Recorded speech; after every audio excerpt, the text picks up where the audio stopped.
saan, kailanman di iyong malalapitan. Pag-usapan natin yan. Warm heart, warm heart, warm heart, warm heart.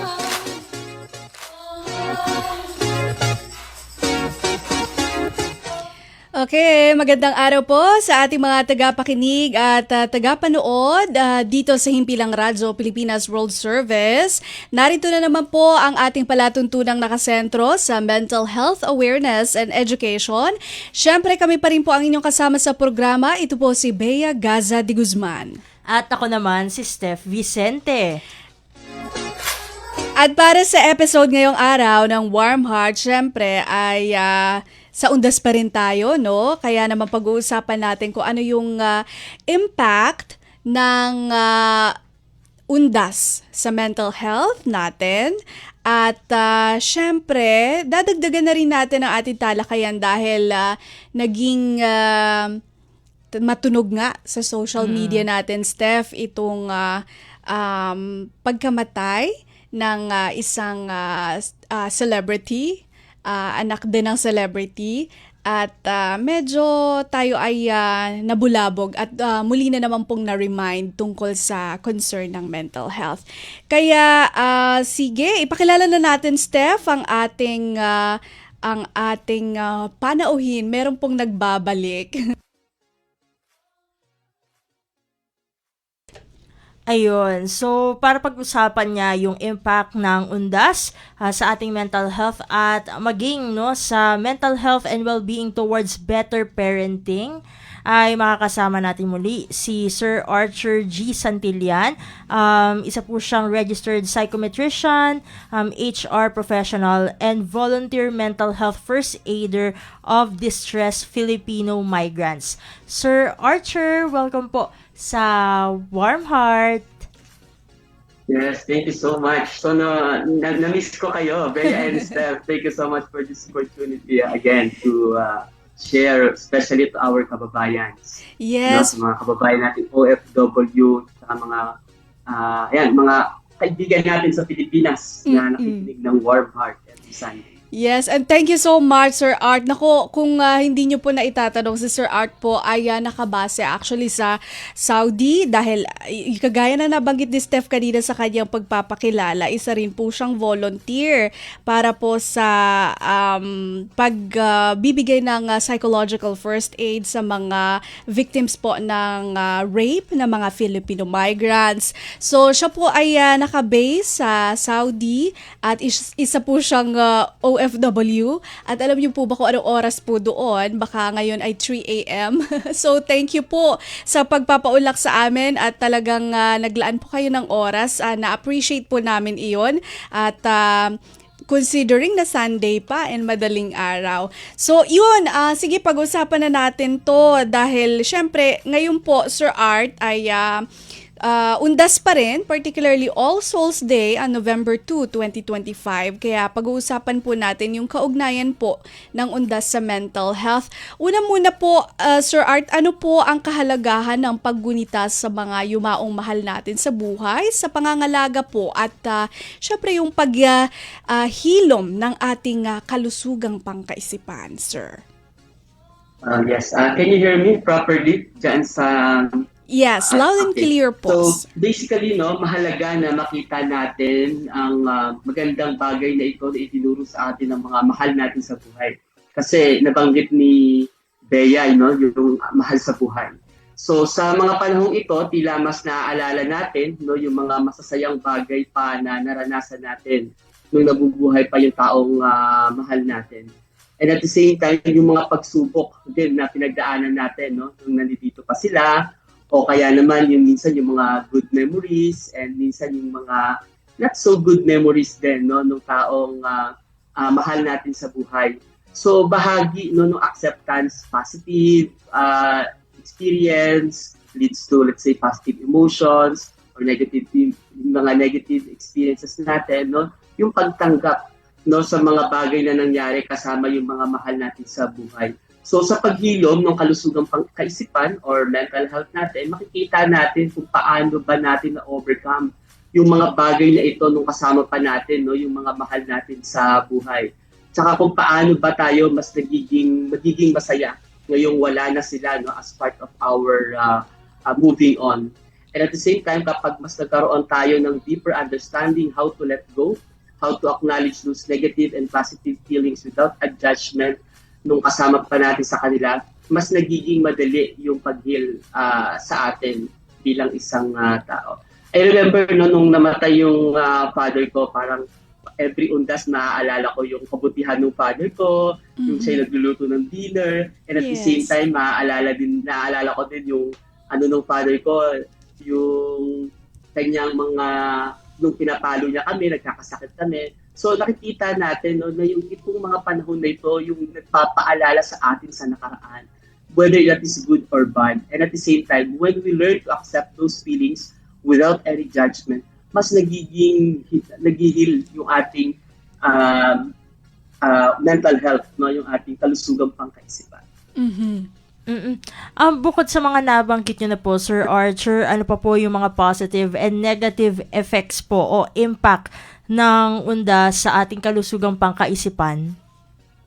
Okay. So, halimbawa, yung ate ko tsaka yung mama ko, yung mga kapatid ko, they go together doon sa nicho o doon sa puntod ng aking tatay. So, makikita natin, no, sa mga kababayan natin na nandoon yung sense of belongingness, na makikita rin natin doon yung family bonding, no, ng isang pamilya. And at the same time, sa okasyon na ito, mas nagkakaroon ng emotional connections yung isang pamilya, na yung nanay, yung tatay, yung kanilang mga anak, bilang isang pamilya na nagsasalo-salo para saliwain, no, yung panahon na nabubuhay pa yung kanilang kamag-anak, ay nagdudulot ng sense of belongingness, family bonding, tsaka ng emotional connections during this time. And in terms of those negative effects naman ng undas, syempre, as sabi ko nga from the beginning, sometimes it triggers, no, yung mga negative circumstances, no, na nangyayari doon sa taong nawalan ng mahal sa buhay. So maaaring magdulot din ito ng lungkot, depende minsan kung kailan nawalay yung kanilang mahal sa buhay or yung tatawag nating sadness, lalo na kung medyo nagduluksa pa, no? Lately lang, namatay yung kanyang kamag-anak, at pwede rin itong mag-trigger, no, ng stress, lalo na sa mga may mental health challenges. Tama.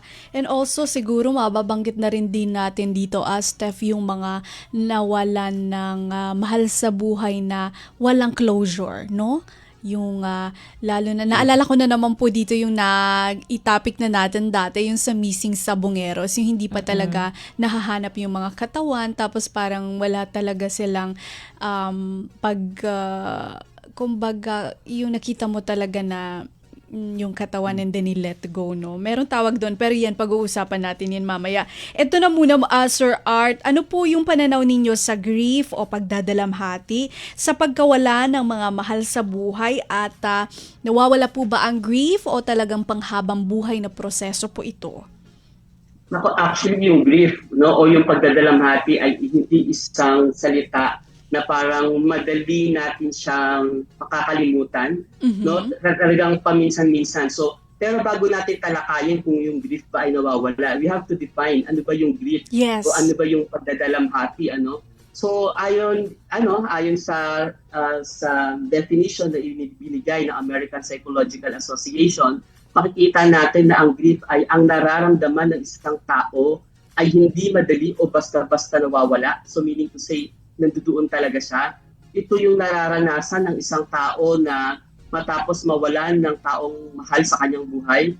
Kapag sinabi natin grief, ito ay maaaring magdulot, no, ng mga matinding physiological distress. So ibig sabihin, minsan nawawalan yung taong namatayan, nawawalan ng gana kumain, nawawalan ng gana sa buhay, and at the same time, nagkakaroon din sila ng separation na anxiety. Kaya nga minsan nakikita natin sa social media yung mga taong nawalan ng kanilang mahal sa buhay. Di ba parang lubog na lubog sila, nakikita natin na hindi na sila kumakain, nangangayayat na yung taong nawalan, no, ng kanilang mahal sa buhay. And at the same time, nandoon din yung tinatawag natin na confusion. Nalilito sila. Nagkakaroon ng pagkalito doon sa taong nawalan ng kanyang mahal sa buhay. Nandoon din yung yearning o yung pangungulila, no, na mawalan. Lalo na kung halimbawa, yung anak mo, yung nawala, o kaya naman ito yung matinding pagtingin sa nakaraan na parang bumabalik ka sa flashbacks yung dating masasaya and so on, at minsan masyado kang napifixate sa bagay na yun. At ganun din naman yung sa pagtingin mo sa hinaharap, no? Paano ngayon nawala na yung mahal ko sa buhay. And at the same time, makikita rin natin dito na ang grief ay maaaring magdulot ng kawalan ng pag-aalaga sa sarili, ng taong naiwan, panghihina ng kanilang immune system, dulot ng matinding pagdadalamhati. Going ngayon na na-describe natin kung ano yung dalamhati o yung grief, no, na pinag-uusapan natin dito, makikita natin na ang response ng taong nagdadalamhati ay depende sa kanyang coping, no, sa kanyang coping mechanism as a person. Kaya mahalaga sa panahong ito ay yung mga taong nakakaranas ng grief at this point in time, nawalan ng mahal sa buhay, o kaya naman ngayong undas na naaalala nila yung mahal nila sa buhay, na magkaroon tayo ng pagpapahalaga sa ating sarili, alagaan natin ang ating pangangatawan, no? And at the same time, maaari rin tayong humingi ng tulong, no, sa mga mental health professionals. Kung halimbawa, napapabayaan na yung sarili, napapabayaan na yung kanilang trabaho, lalo na kung ito ay mahigit 1 taon na, no? Kung ikaw ay isang adult, mahigit 1 taon na, ikaw ay nagluluksa pa rin, no? Hanggang ngayon, nagkukulong ka pa rin sa kwarto mo, hindi ka na nakakapagtrabaho, o kaya naman sa mga bata, no? Kasi hindi lang naman matatanda ang nakakaranas ng grief. Yung mga bata na mahigit 6 na buwan na at nakikita naman natin sa kanila na parang hirap na sila sa pag-cope up, kailangan na rin nilang humingi ng tulong, no, doon sa mental health professionals. Kasi maaaring nagkakaroon na sila ng tinatawag na prolonged, no, na grief na pagdadaanan nila. Kasi meron din tinatawag na prolonged grief. Prolonged grief na yan kapag more than 1 year as an adult, nandoon ka pa rin sa grief stage na yon. At the same time, pag ikaw naman ay isang bata, no, na nakakaranas ng prolonged grief, let's say nawalan ka ng nanay, nawalan ka ng tatay, ibig sabihin, sila ay susceptible din na magkaroon ng ganito. So, kailangan talaga, pag lumampas na ng 1 taon o 6 na buwan, at nandoon pa rin, maaari na silang humingi ng tulong sa isang mental health professionals. Meron palang ganun, prolonged grief. Siguro ito yung masasabi natin na dapat bigyang diin o linawin. Kasi totoo po ba na ang undas o anumang ritual ng pag-alala sa yumawa ay isa po ba siyang bahagi ng paghilo mula sa pagdadalamhati? Oo. Actually, yung mga ritual na yan, no? Pag sabi kasi natin yung ritual, yung mga bagay na paulit-ulit natin ginagawa. Sa aking pananaw, no, mas mahalagang mag-focus tayo kung ano o paano natin mas haharapin ang isang bagay matapos mawala ang ating isang mahal sa buhay. Rather than we focus on the ritual. Of course, at some point, parang with that ritual, you're able to release the tension that is happening within you, no, as a person. But if you will ask me, I would really still advise that instead of focusing on the rituals, we must focus on how we can move forward, no? Nawala na yung mahal natin sa buhay ng isa kanila. Okay. Ito, Sir Arch, paano naman po tayo makakapag-practice ng self-care? Lalo na ngayong undas na ito po ay panahon ng pag-alala sa ating mga nawalang mahal sa buhay. Okay. So ngayon, ngayong undas, no, na siguro part na rin ng self-care, sabihin nila, punta ako sa simenteryo, puntahan ko yung father ko, or puntahan ko yung mahal ko sa buhay. I think that's part of the self-care, no, kasi it gives us some joy and happiness pag nakikita natin yung puntod ng mahal natin sa buhay.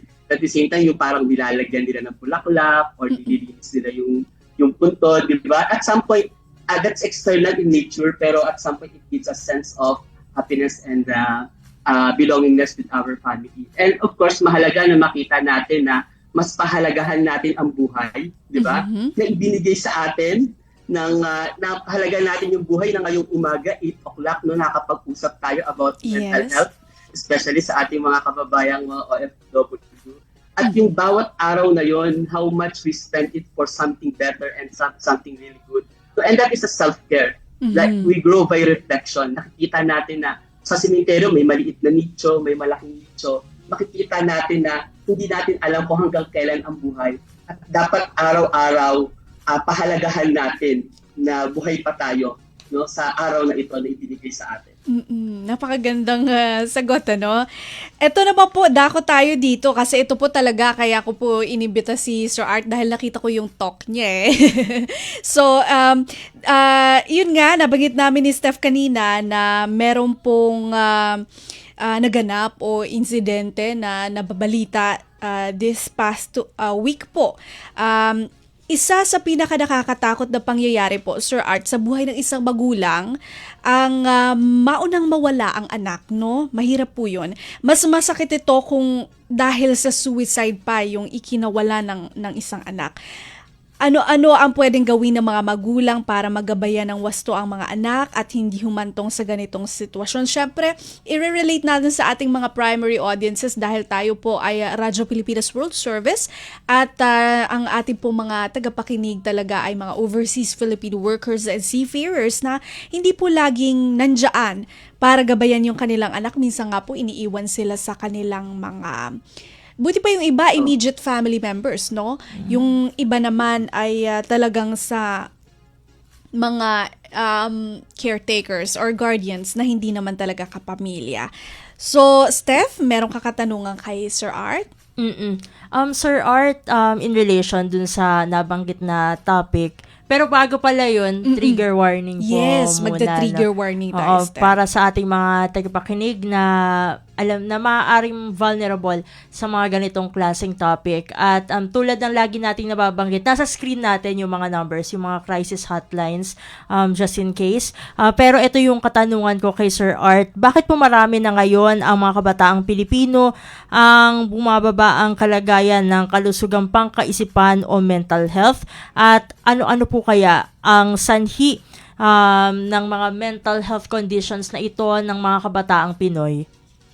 Okay. So very quickly, no, balikan ko yung question sa atin ni Bea, no. Totoo na ito ay isa sa pinaka masakit na maaaring maranasan ng isang magulang, lalo na kung ang magulang ay isang OFW o magkahiwalay sila, no. So isang gabi habang naglalakad, kasi kailangan para makarelate yung mga kababayan natin, no, isang gabi habang naglalakad ako para magbigay ng questionnaire sa aking thesis, ay may isang lalaki na lumapit sa akin. No? Nais niya na magpadala ng 1,000 pesos. Imagine from Saudi Arabia to the Philippines, he has to send 1,000 pesos sa kanyang anak na nagdiriwang ng kaarawan. So naantig ang puso ko at dahil sa naghahanap siya ng pera ng makapagpadala ng 1,000 ay kailangan niyang ipadala ito para makapagbigay ng kasiyahan, no, sa kanyang anak. So ito yung ayon sa mula rito sa pag-aaral na ito, no, may isang latha si Opiano noong September 2024 na ayon sa YAPS ng University of the Philippines sa pag-aaral nila noong 2021, halos 1 sa 5 Pilipino edad 15 hanggang 24 ay nakakaisip, no, na kitilin ang kanilang buhay. So makikita natin dito na number 1, malaki ang bahagi ng teknolohiya upang mapanatili ang ating relasyon sa ating anak. Ayon sa pag-aaral ni Kaguran at ni Belanged noong 2023, ang authoritative style, no, ng parenting. Ito ay isang parenting style na kung saan nagbibigay ka ng mataas na expectations sa anak mo, kung nasaan man siya, nasa Pilipinas man siya o kasama mo. Pero nagbibigay ka sa kanila ng sapat na resources para makamit nila yung mga bagay na yun. So yung ganitong parenting style ayon sa pag-aaral ay pagkakaroon mo ng dedikasyon sa kanila. Nakikita natin yun, no? Dahil sa authoritative style na ito, nakikita natin na mas nagpapakita sila ng dedikasyon sa buhay, sa eskwelahan, no? At sa pagsunod sa mga regulasyon. So ibig sabihin, bilang isang magulang, dapat talaga binabantayan natin ang anak natin, lalo na kapag nasa ganitong edad sila. Mahalaga, no, yung ginagampanan ng isang magulang. And at the same time, ayon sa pag-aaral ni Serrano noong 2023, malaking bahagi ang social support ng mahal natin sa buhay at pamilya upang protektahan ang ating anak sa pagkakaroon ng depresyon, no, na nauuwi kadalasan sa suicide. Okay, so isa 'yon. So sa tanong naman ni Steph, makikita natin na number 1 yung social media. No, may isang pag-aaral na lumalabas sila Kasilaw tsaka sila Salapa na sinasabi nila na ang social media ito, pero medyo bothering din to result ng study nila kasi 2024 lang ito, last Oo year nga, lang. bago. Ang sinasabi nila, yung excessive use of social media, tsaka yung ambition, no, yung mga para excessive aspirational content ay actually nagpo-cause or nagbe-breed ng growing anxiety, depression, tsaka low self-esteem sa mga kabataan. So instead na nakakatulong siya at some point, nakita natin sa pag-aaral, no, sa lokal na pag-aaral diyan sa atin sa Pilipinas, na mas nagkakaroon pala sila ng growing anxiety, depression, tsaka low self-esteem. At of course, yung lack of parental guidance. Minsan ito yung nagiging problema kung bakit nagkakaroon din ng suicide Kasi ang magulang masyadong malayo sa anak. At yung emotional system na dapat na-build sa isang family, yung mother, yung father, tsaka yung anak nila na dapat nabubuo sa isang family, mas nagiging open sila, nawawala. Kasi nawawala yung parental guidance. So, makikita natin na may maayos, kung may maayos na emotional system sa pagitan ng magulang at anak, makita natin na hindi emotionally outcast ang anak sa loob ng isang tahanan. Makikita natin na yung magulang, tayo mismo bilang isang magulang, hindi natin pwedeng sabihin na dapat ako yung pagpapalaki ko sa anak ko, pareho kami. Kasi ang magulang ay iba, ang anak ay iba. Ang tawag namin dyan sa psychology is differentiation. No? Iba ang anak mo, iba ka. So dapat makita natin no, yung mga bagay na hindi dahil pinabayaan tayo ng ating magulang ay dapat pabayaan na rin natin yung ating mga anak. Hindi dahil busy si Steph or let's say si Bea sa pagiging broadcaster ay magkukulang na sila ng oras sa kanilang pamilya. Hindi ganon, no? Kasi importante yung emotional system. And at the same time, ito yung childhood abuse from outside the family members. Yes. So nakikita ko to. Kasi makikita natin dito, this is where nakita ko to during the counseling, no? Yung nangmolest siya doon sa bata is yung mismong driver niya. Yung nangmolest siya doon sa bata is yung mismong akala niya, tito niya na pwedeng mag-alaga sa kanya. No? Lalo dito sa ibang bansa na typically, no, iba yung nag-aalaga sa anak. So, mahalaga no, na makita natin itong tatlong bagay na ito, yung childhood abuse outside immediate family members, yung lack of parental guidance, and of course, yung excessive use of social media. Itong tatlong bagay na to ay talagang nagpe-persist no, doon sa ating society. Kaya nga, malaki ang responsibilidad na ibinigay sa atin bilang isang magulang na pangalagaan natin ang mental health ng ating anak, lalo sa ganitong edad. Dahil maraming pag-aaral ang lumalabas na napaka-vulnerable ng ganitong edad ng mga kabataan. Yes. Lalo na sa mga OFW na malayo sa kanila. Oo nga. Ito, kakaibang katatakutan to kasi dahil undas ngayon, di ba? Tsaka Halloween na rin, no?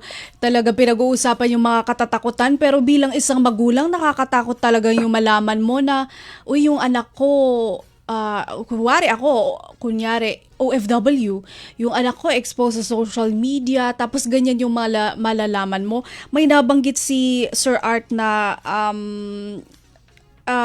meron ka term na ginamit para excessive aspirations. Lalo na sa mga bata, hindi nakabubuti iyon sa kanila. Ano po ba yung para excessive aspirations? Ito ba yung pag may nakita ka na parang yung expectations versus reality ba ito? Na, ito maganda, gusto ko rin ng ganyan. Yung, ito si ganyan, pumunta ng ganyan. Or si ganito, na-achieve niya to. Ganun po ba yung para excessive aspirations? Tapos, parang kailangan ng guidance sa mga bata para hindi naman po iyon maka-apekto sa kanila. Tama yun. Kailangan maituro natin sa kanila na hindi lahat ng nakikita natin sa social media ay tayo. Ang nakikita natin sa social media ay iba. So, kailangan maging realistic tayo sa kung ano yung kapasidad at kakayanan na natin bilang isang individual. Kaya hindi lahat ng nakikita natin sa social media ay pwede nating makuha. Yes. And Sir Art, balikan natin kasi sa isang OFW o seafarer na mayroong anak dito sa Pilipinas, hindi niya laging nagagabayan, ano? Tapos wari meron siyang pinagdadaanan. Minsan po, ang mga kabataan, meron silang unhealthy na pamamaraan para makapag-cope sa stress o di natin alam, meron na silang mental health condition, hindi lang diagnose dahil wala silang parental guidance.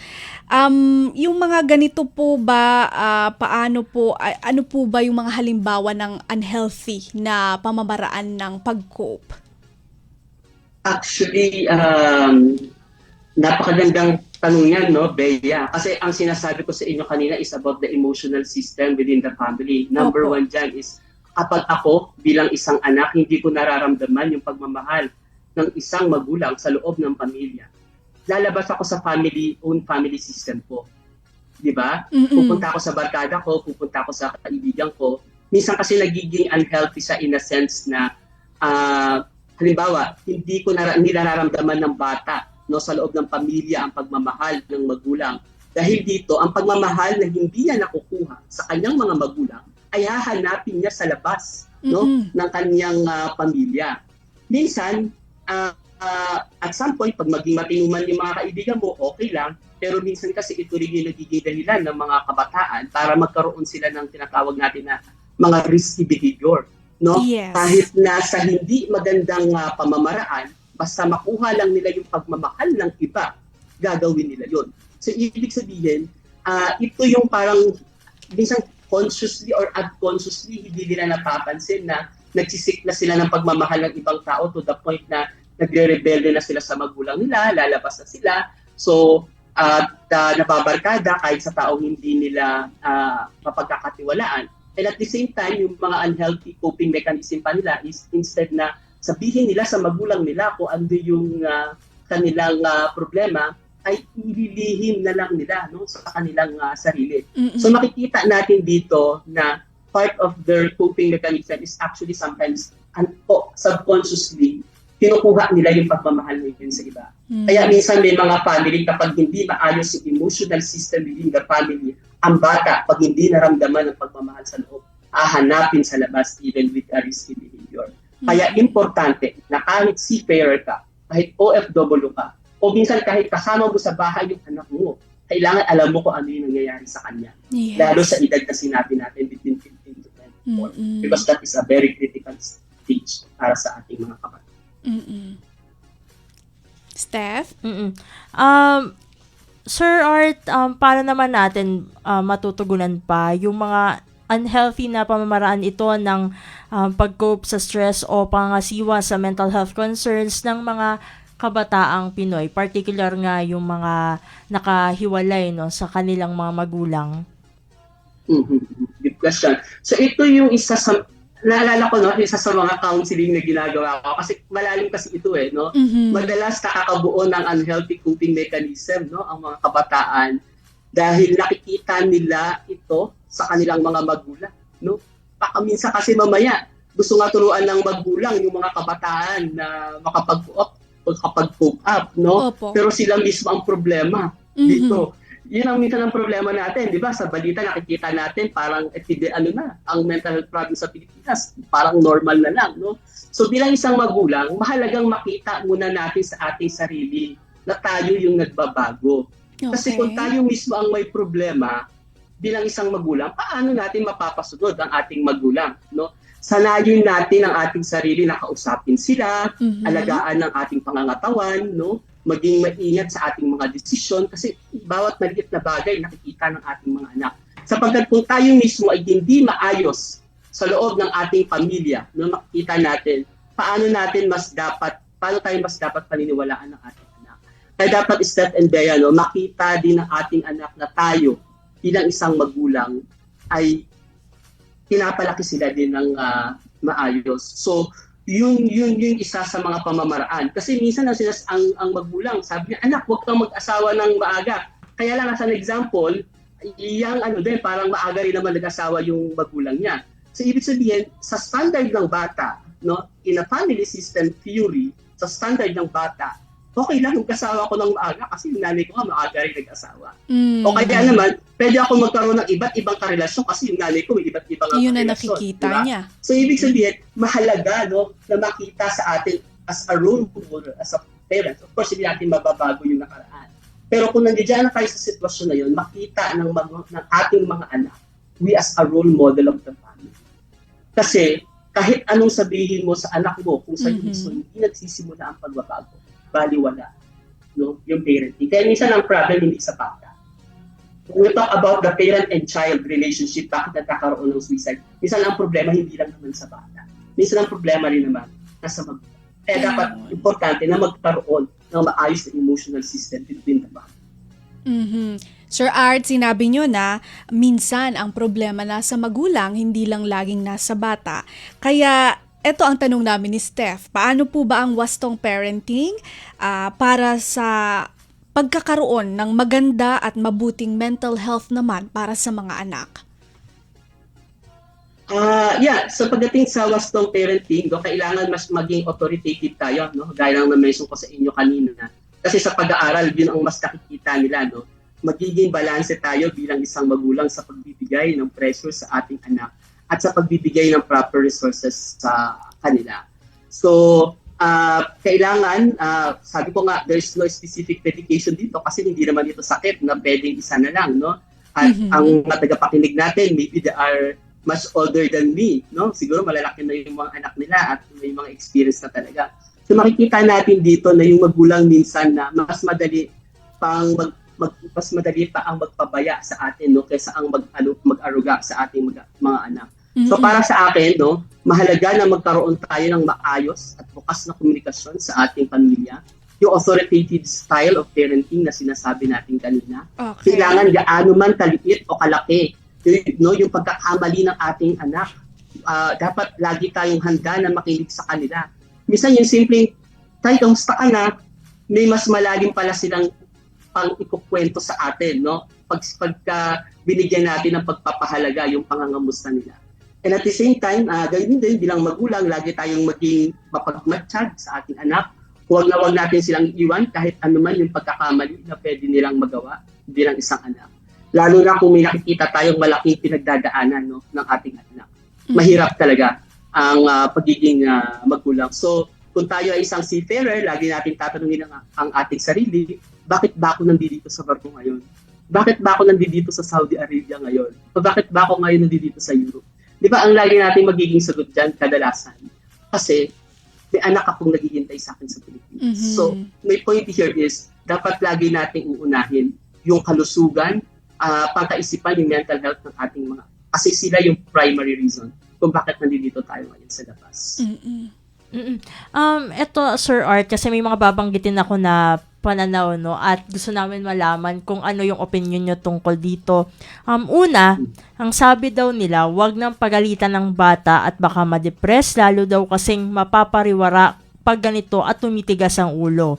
Pangalawang pananaw, depress yan, kaya wag mo nang pagalitan. Hindi naman ibig sabihin na kapag depress wala ng accountability o pananagutan sa mga unhealthy ways ng pag-cope sa mental health condition, lalo na kung nakakasama rin ito sa ibang tao. At pangatlo at panghuling pananaw na gusto namin malaman kung ano yung inyong reaksyon ay hindi daw sanay mapagalitan ang mga kabataang Pinoy kasi hindi yan napapagalitan dahil hindi na napapagalitan ng mga bata ngayon, madali na silang ma-depress at di kayang harapin ang hamon sa buhay, mahihina na raw ang loob ng mga kabataan ngayon at syempre yung mga kumbaga yung mga former, no, yung mga older pala na generation, sabi nila kami noon ganito ganyan, di naman kami nagka-mental health condition. Ano po yung masasabi nyo sa mga pananaw na ito? Oo, actually yung noise sa pagkukumpara medyo dapat maingat tayo diyan. Kasi yung generation nila sa generation natin ibang-iba, di ba? Nung ako nung bata, kaya pa namin magpagulong ng Jolen doon sa Putik. Mula doon sa ano. Pero ngayon, yung lugar na yun ay may bahay na. So, ibig sabihin, yung space, let's say, in urban area, for example, we have more space, no? Na makapagtanim, makahingi ng bayabas sa kapitbahay natin, makapaglaro sa labas. So, ibig sabihin, iba yung henerasyon na ginagalawan natin sa ginagalawan nila. We are in the internet stage. We are approaching in the artificial intelligence stage. Okay. No, from 5G we are moving to 6G technology, right?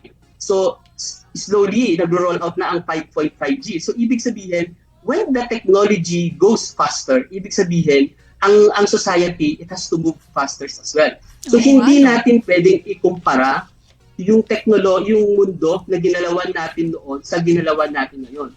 So yung tanong niya na baka ma-depress ang bata. Kasi iba yung dati may mga kalaro tayo, meron tayong napagkukwentuhan, meron tayong kasamang umakyat sa puno ng mangga. Ngayon, halos lahat ng kabataan ay nakatutok na sa kanilang mga devices and gadgets. Yes. Which is napag-usapan natin kanina. That's one of the primary problem. So, mahalaga na maituro, no, sa bata ang tama at mali. So, kung kailangan paluin ng bata, paluin. But of course, yung palo nakakayani lang nila. Hindi naman yung palo na ikamamatay ng isang bata. Diba? Yung talagang maramdaman lang nila yung sakit. So, at the same time, makikita rin natin dito yung authoritative style ng parenting na sinasabi natin kanina. Kaya nga nagsasabi natin na yung mga batang napagalitan at napagsasabihan ng wasto ay mas nagiging mabuting tao sila. So, ibig sabihin, for me, no, as a psychometrician, as an HR professional, Okay. no, mas nakikita ko na dapat nandoon pa rin, no, yung pagdidisiplina natin sa ating mga anak. It does to the point na alam naman natin, no, na yung binibigay natin sa kanilang pagpapagalit ay naaayon naman sa tama at very justifiable naman, 'di ba? So, at some point kasi minsan naiisip natin, no, dati tayo pinapalo tayo ng magulang natin. Maybe at this generation at some point sa ibang mga magulang sasabihin nila, dapat hindi na natin ginagawa yung bagay. Kasi yung lumaki tayo na talagang kung ano yung madampot ng magulang, yun na yun eh. Di ba? Chinelas, walis, and so on. So mahalaga, no, na magkaroon pa rin ng sapat na disiplina sa mga kabataan. Sir Art, ito po, siguro ang takeaway ko dito sa dinidiscuss nyo is, I think at some point we have to draw the line between authoritative and abusive, no? Kasi sabi niya kanina, okay lang naman pumalo, pero wag naman yung palong hindi nakakayanin ng bata. So, siguro nandoon yung balance eh.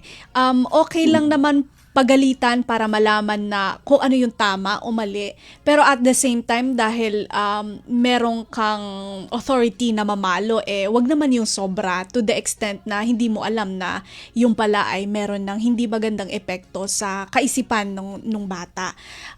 Saka dapat i-explain sa bata, bakit mo siya pinapalo? Ayun. Alam niya. Yun diba? naman. O, bago dapat bilang isang magulang, bago mo pagalitan yung anak mo, explain mo sa kanya. Yes. Bakit ka pinagalitan? Naiintindihan niya. Kasi tayo noon, pag pinapalo ng magulang, minsan hindi natin naiintindihan. Ayun lang. So, hindi natin alam. Ipaliwanag natin sa bata, bakit ka pinagalitan. Bakit ko sa sinasabi yung bagay na ito. Okay, yun. Ang ganda paliwanag yun Eto naman, Sir Art, may katanungan si Steph. Bilang mga magulang, para dun sa side naman ng mga magulang, paano tayo nagre-reflect sa ating mga sarili upang maunawaan ng ating mga anak kapag sila ay nag-open sa atin? Okay. So, if I get it right, no, ang question mo, Steph, is paano tayo nagre-reflect, no, sa ating sarili upang maunawaan ng ating anak kapag sila ay nag-open sa atin. Actually, beautiful reflection that is that pinagkakatiwalaan tayo ng ating anak. Yes. And the trust is the most important part here. Ibig sabihin, kapag pinagkakatiwalaan ka ng iyong nag-open up ang iyong anak sa iyo, nagtitiwala siya at meron siyang tiwala sa iyo bilang isang magulang, malaking bagay yun. So that's a self-reflection sa atin. Kasi ako, ang anak ko, let's say, for example, 3 years old, may mga bagay na kinukwento siya sa mami niya na hindi niya kinukwento sa akin. Yun lang. So, parang naramdaman ko, parang mas mahal, siguro that's part of our self-reflection, at mas mahal yung mami niya kaysa sa akin. Kasi siguro kasi dahil babae siya, at babae naman yung, pero ang daughter ko is 6 years old, di ba? So parang, doon natin makikita yung self-reflection na sana mas maging open yung anak ko na kung ano man yung pinagdadaanan niya, mabigat man yun o hindi. Iintindihin ko yun bilang isang magulang without judgment. No? Iintindihin ko yun kasi sa pananaw ko bilang isang 35 years old parent, iba yung pananaw ng anak ko as a 6 years old child. Opo, tama Correct? yun. And then from that point, no, makikita mo na magkakaroon ka ng self-reflection na hindi ako to Sabi ko nga kanina differentiation Iba ang anak ko, iba ako. So ibig sabihin, yung way of thinking ng anak ko is different sa akin. So makita natin na pag ang anak nyo hindi nag-open up, mag-self-reflect kayo, baka may problema sa iyo bilang isang magulang. Yun nga. Kapag ang anak mo nag-open up, mag-self-reflect ka na salamat kasi yung anak ko may tiwala sa akin. At kahit gaano kabigat itong pinagdadaanan niya, kaya niyang ibigay, kaya niyang bitawan kung ano man yung mga bagay. Oo, follow up lang doon, Sir Art, kasi syempre yun nga, kapag nagsabi ang anak, ibig sabihin may tiwala. Pero minsan, hindi sila nagsasabi kasi siguro nahihiya sila, or siguro sa previous conversations, nung nagsabi siya, meron kang sinabi na parang hindi niya, yung pagtanggap niya ay iba. Siguro dahil yun nga, magkaiba yung tingin nyo doon sa bagay, lalo na yung mga age gap na tinatawag. So, Sir Art, bilang magulang, paano po ang tamang paghahayag ng mga bagay na mahalaga sa atin bilang magulang, sa paraan na yung nararamdaman ng anak mo ay hindi na di-devalue? So the question is that, tayo bilang isang magulang, paano yung tamang pagpapahayag ng mga bagay na hindi natin dine-devalue o parang mas low value yung nararamdaman o nararanasan ng mga anak ng ating mga paano anak. yon? So dito mas makikita natin na mas madaling makinig sa ating sarili. You know what? It's easier for us, ang sabi ng teacher ko sa counseling and psychotherapy. You know ano ang mahirap sa counseling o ano ang mahirap sa pagiging isang magulang? Mas madaling makinig sa ating sarili kaysa makinig sa ating anak. And sometimes, alam mo na yung isasagot mo kasi ikaw mismo sa sarili mo, naririnig mo na kung ano yung dapat mong sabihin. At minsan, ang isa sa pinakamahirap gawin ay ang makinig. So, makita natin dito na mas madaling makinig sa ating sarili kaysa sa ating mga anak. At minsan, mas makikita natin mas maganda ang ating standard kaysa sa standard ng ating mga anak. No? At dito papasok ang pagkakaiba-iba natin. Ikaw, ako, alam ko, anak kita, ako ang tatay mo, pero ibang tao ka, ibang tao ako. No? At sa pagkakaroon na, at dahil sa magkaibang tao tayo, magkaiba tayo ng emosyon, magkaiba tayo ng personalidad, sa ganitong paraan, mas nagiging sensitibo tayo, no? Sa mensahe na pwedeng ibigay sa atin ng ating anak. Ipahayag natin ng may authority bilang isang magulang ang mga bagay na tama, no? With authority, because you as a parent, ang sinasabi ko nga, magulang ka, hindi ka kapatid, hindi ka kaibigan. Ang magulang, ang anak mo, marami yang pwedeng maging kaibigan sa labas. Pero ikaw bilang isang magulang, tumayo ka bilang isang magulang ng iyong anak, no? So makita natin na ipahayag natin ang mga bagay na may authority sa kanila, na ito ang tama at ito ang makakabuti, no, para sa kanila. So with that, no, mas nagkakaroon kayo ng two-way communication. At the same time, pag ina-acknowledge mo yung nararamdaman niya, kung ano yung pakiramdam niya, hindi mo na-devalue yung experience niya as a person. So, for example, with your daughter, sasabihin niya, anak, instead na sabihin mo, kamusta school mo? Pwede mong sabihin sa kanya, anak, kamusta ka? Yung anak mo muna yung kamustahin mo. Pag sinabi ng anak mo na, okay naman po, then you go to doon sa sinasabi niya. Kasi one time yung anak ko, umuwi iyak siya ng iyak kasi ang baba daw ng score niya sa math. No, she's 6 years old, iyak siya ng iyak pag-uwi niya. So, ibig sabihin, ina-appreciate mo sa kanya na nararamdaman niya yung pain, no? You acknowledge na yung pain na nararamdaman niya is valid, no? Kasi hindi mo dinidevalue yung nararamdaman niya. Ina-acknowledge mo na ito yung nararamdaman ng anak ko. Ito yung anak ko nakaka-experience ng mental health problem, no? Hindi mo dinidevalue yun. You acknowledge that, you accept that na meron ng ganitong ano. Kasi nga, ikaw, magulang ka, siya anak siya. Yung experience sa school, hindi mo experience sa trabaho. So, mahalaga, no, na magkaroon tayo ng proper way of communication at yung differentiation. Ang magulang ay magulang, ang anak ay anak. Ibang tao ang anak, ibang tao ang magulang. Ayun. Iba ang personalidad ng anak, iba ang personalidad ng magulang. So, dapat makita natin yung dalawang bagay. Okay. Thank you, Sir Art. Very productive ng ating talakayan. Ang dami namin natutunan sa inyo. We're running out of material time, so siguro ito na lang po ang inyong final message sa ating mga tagapakinig at tagapanood dito po sa Himpilang Radyo Pilipinas World Service. Ayan. So, maraming salamat. No? So, medyo integrate natin yung first part at yung second part. No? Yes. So, tandaan natin, no?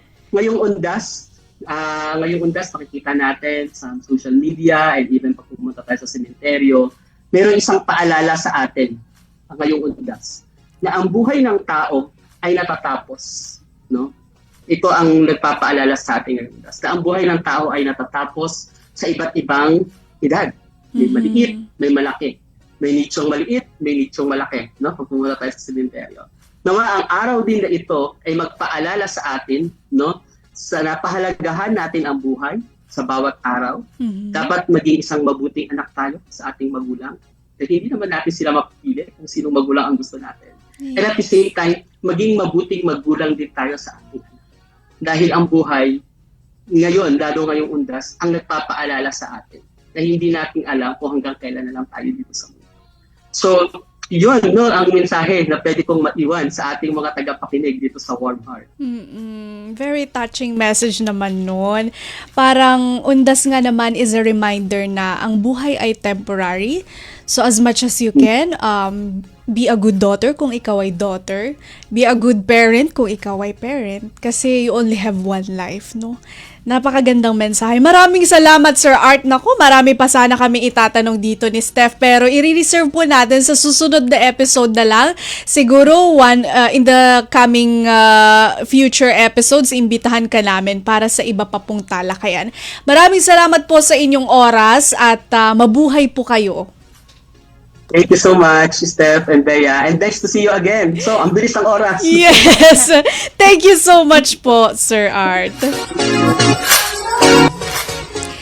Yan po si Sir Archer G. Santillan, isa pong registered psychometrician, HR professional at volunteer po siya ng mental health first aider ng mga distressed Filipino migrants.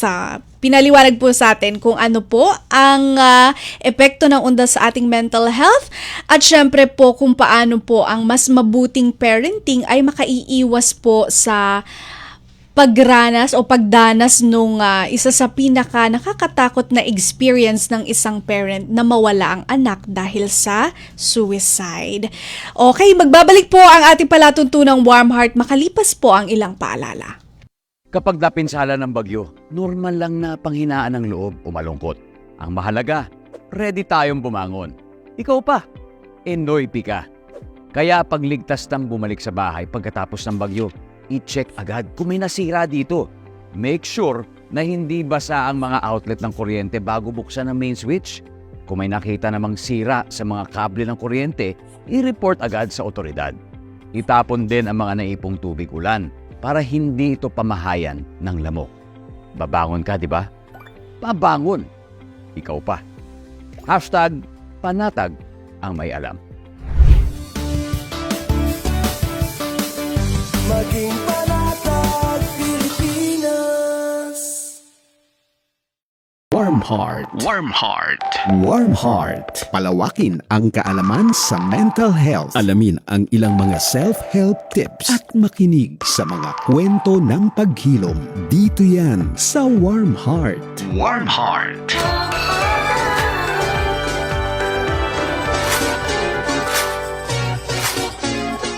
Nagbabalik po ang palatuntunang Warm Heart at narito na tayo agad-agad sa pinakahuling bahagi, no? Iniskip muna natin ang attitude of gratitude dahil alam naman natin ang buhay ang ipinagpapasalamat natin ngayon. So yan, para sa ating mga public service announcements na meron poong kinalaman sa mental health awareness and education, narito po si Steph. Ayun. So, para sa una nating PSA ay galing ito sa page na HR Marian dahil meron silang inilulunsad na personality development training na gaganapin sa November 8, 2025 mula 9 a.m. to 12 p.m. So, ang layo nito syempre ay may unlock ang true potential, no, at mai-transform ang buhay ng isang tao kasi personality development training nga ito. Kaya iniimbitahan niya ng HR Marian. Not sure lang no kung hina-handle to ng isang tao, pero na-share kasi ito sa isang group na dun pinapakalat yung mga meetings, mga Zoom meetings and seminars for mental health or anything na patungkol sa psychology. So, ayun, ano ba ang maibibigay ng training na ito sa mga magpa-participate? Syempre, magkakaroon ng, kumbaga makakuha ng essential tools and techniques no, na maaaring gamitin upang mapaganda pa ang ating self-awareness, communication skills, leadership abilities, at overall personal growth. Sino ba ang mga pwedeng umattend dito? Pwedeng mga estudyante, mga employee, o mga individual na nais lang magkaroon ng positibong pagbabago sa kanilang buhay. At upang makapag-reserve ng slot para sa webinar na ito, ay maaari lamang no, na i-message itong HR Marian, na page. Maaari ring mag-text o mag-send ang message sa Viber sa number na ito na 0917 412 1098. Ulitin ko lang, 0917-412-1098. Meron din silang email na makikita din sa ating screen, no? mca.hrservices@gmail.com. At ang speaker nga niyan, no, kasi HR Marian, ay si Miss Marian A. Joaquin. Isa po siyang registered psychometrician, lead consultant and trainer ng MCA Human Resource Services.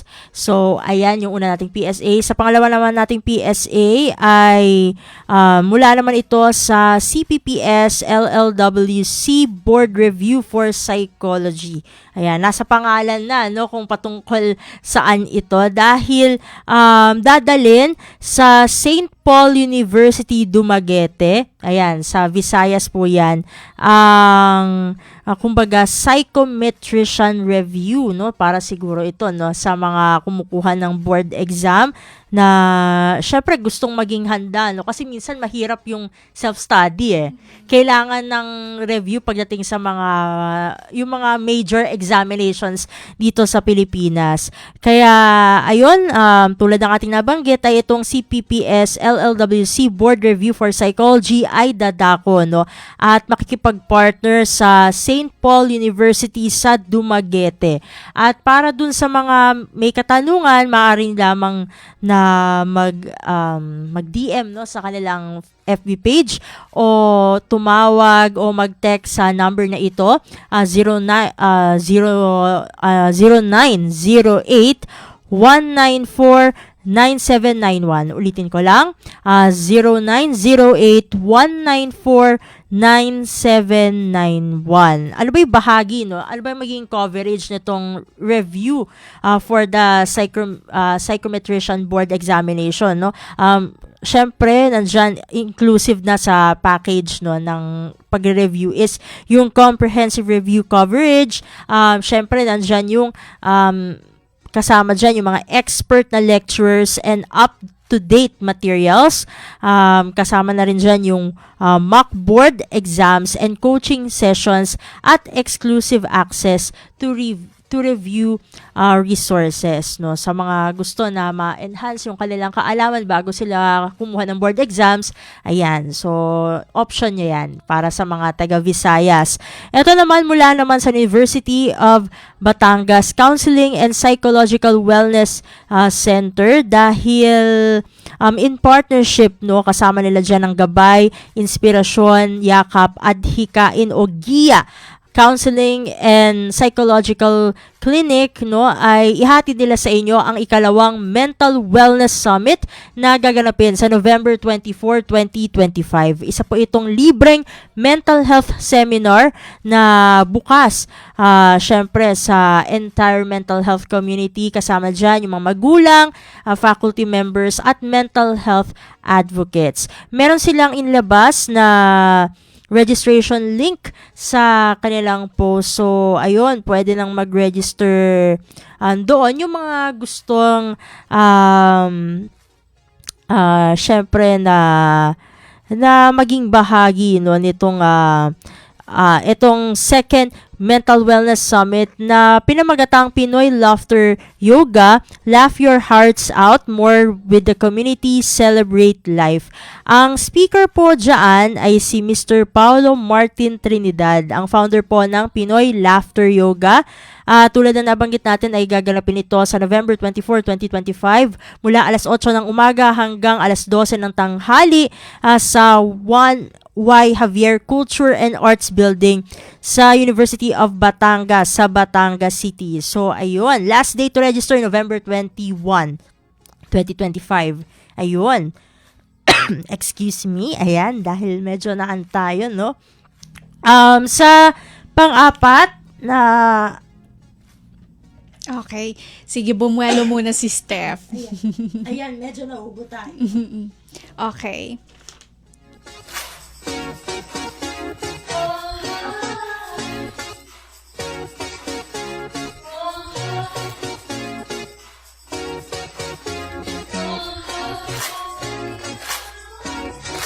Ayan, medyo bumuelo lang tayo kasi natutuyuang lalamunan sa aircon. Ayan, alam niyo naman na mahirap din magsalita pagka may aircon eh. So, eto naman pangalawang PSA natin. Dahil nagkaroon ng pirmahan ng Memorandum of Agreement o MOA sa pagitan ng Abundo Psychological Clinic na naging guest din natin Yes, dito opo. sa Warm Heart at ang Dr. Yangas Colleges Incorporated dyan sa Bocaue, Bulacan. Kasi, yun nga, sa MOA na ito, gusto nilang siguraduhin na yung mga graduates nila ay hindi makakaramdam na sila ay nag-iisa sa kanilang journey, no? Kasi mahirap nga naman yung journey to adulthood Opo. yung adulting life. So, itong partnership na to, layo nila na masuportahan ang mental well-being ng mga alumni, no, ng Dr. Yangas Colleges Incorporated sa pamagitan, no, ng mas accessible na DYCI alumni card benefits. At sa pamamagitan ng mga benepisyong ito ay umaasa sila na magiging mas reachable, compassionate, and empowering itong mga suporta na ito para sa graduates. Kasi importante din, no, hindi lang yung mga mismong estudyante pa lamang, no, kundi kahit yung mga magta-transition na palabas ng universidad ay dapat din nagagabayan kasi mahirap nga naman na maging mentally ready, no, sa adulthood, no. Yes. So, yun, kailangan ito. At yung panghuli natin ay galing sa Argao Health Incorporated at under nila yung Argao Psych dahil nagbabalik sila para sa isang panibagong CPD training para ma-level up, no, yung practice, no, ng mga mental health professionals. Kaya gusto nila na kumbaga ay magbigay paanyaya, no, sa mga mental health professionals para sa training on case formulation and intervention planning for mental health professionals na gaganapin sa December 13, 2025 mula alas 9 ng umaga hanggang alas 6 ng gabi via Zoom. So, ano nga ba ito, no? Kasi itong case formulation and intervention planning ay dalawa sa mga core competencies na kailangan ng mga mental health professionals para makapag-deliver, no, ng mas epektibong psychotherapy, counseling, or psychological intervention program. Itong isang araw na training program ay dinisenyo upang makapagbigay sa mental health professionals ng kaalaman at kasanayan sa case formulation and intervention planning. Kasama na rito, no, yung discussion sa biopsychological o biopsychosocial rather, no, na model, yung 4 P's ng case conceptualization, ang mga steps on case formulation at ang paggamit ng case formulation para magabayan, no, yung intervention planning. So, maaari nga mag-register sa pamamagitan ng link na kanilang na-provide, no, sa kanilang posting. Yung training investment na ito ay 500 pesos per participant, no. So, disclaimer lang po, may bayad ito. At para sa... Mag-expect sila na free, no? Oo, may bayad, 500 pesos lang naman, no. Mag-email lamang sa training@argaopsych.com o pwede namang mag-call or message sa pamagitan ng mga number na ito, 0917-622 0999-713-6734. Tapos, ito pa yung isa pa nilang number, 0999-713-8844. O, maaari naman na magdumirekta na sa landline, no? 045-981-5564.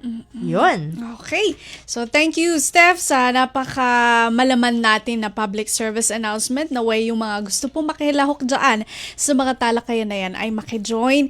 Naku, wala na tayong oras. So, bago po tayo tuluyang magpaalam, syempre, nais muna po namin magpasalamat sa ating co-producer na nagsilbi na rin pong ating master control technician, Sir Leo Magpayo, at ang ating pong Warcast operator na si Justin Osias. Maraming salamat din po sa ating mga tagapanood at tagapakinig dito po sa Warm Heart. Hanggang sa susunod dating episode, muli ito po si Bea Gaza de Guzman. At ako naman si Steph Vicente at ito ang Warm Heart. Warm heart. Warm heart. Warm heart. Warm heart. Kabalikan o kaibigan, maaasahan.